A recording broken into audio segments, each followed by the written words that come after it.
Okay, let's do it. When I was doing my side hustle welding business, I did a lot of repairs for machinists.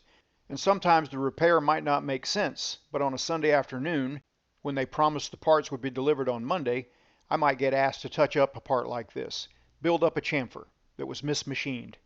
So I did this one as an example using the Prime Weld 225, showing the difference in AC frequencies. I used a rounded tip with a clear cup and a rounded tip with a low AC frequency.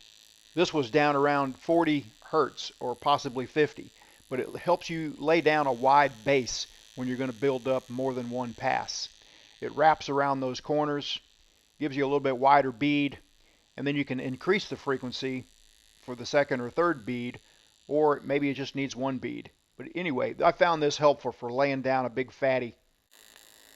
So I'm going to take that same piece that I had laying in a bucket, and I'm going to chuck it up in the positioner, and I'm going to do some build-up beads on it using the 325X, bead after bead after bead until I completely close that hole up.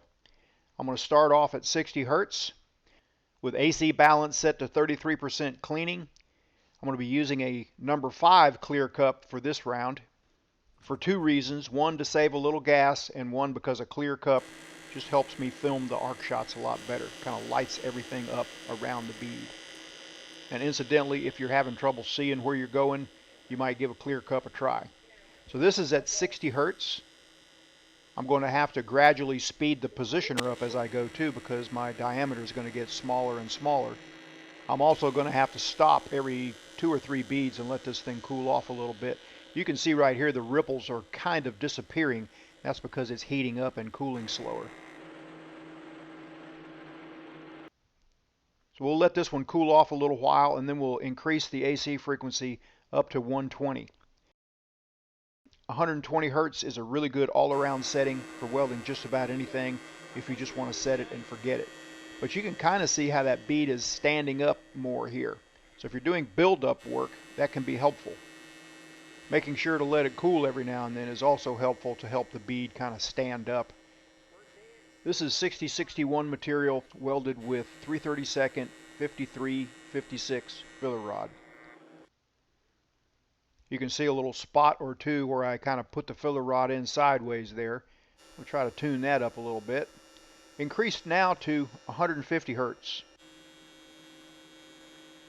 If you pay attention, you can hear a little bit of difference in the hum and the frequency of the sound of the arc.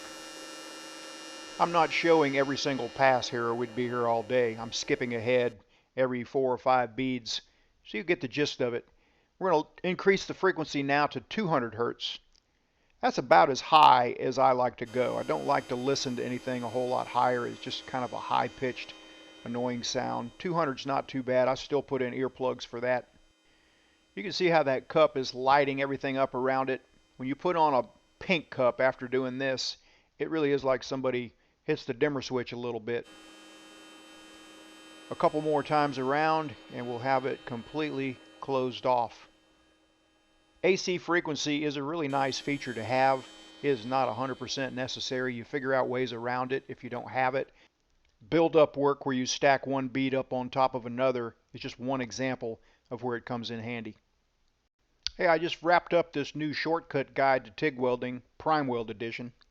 It's available for download and it's free.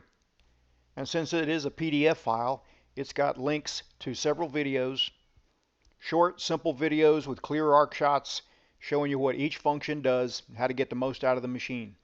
You can find the link in the description or just go to weldmonger.com. Thanks for watching.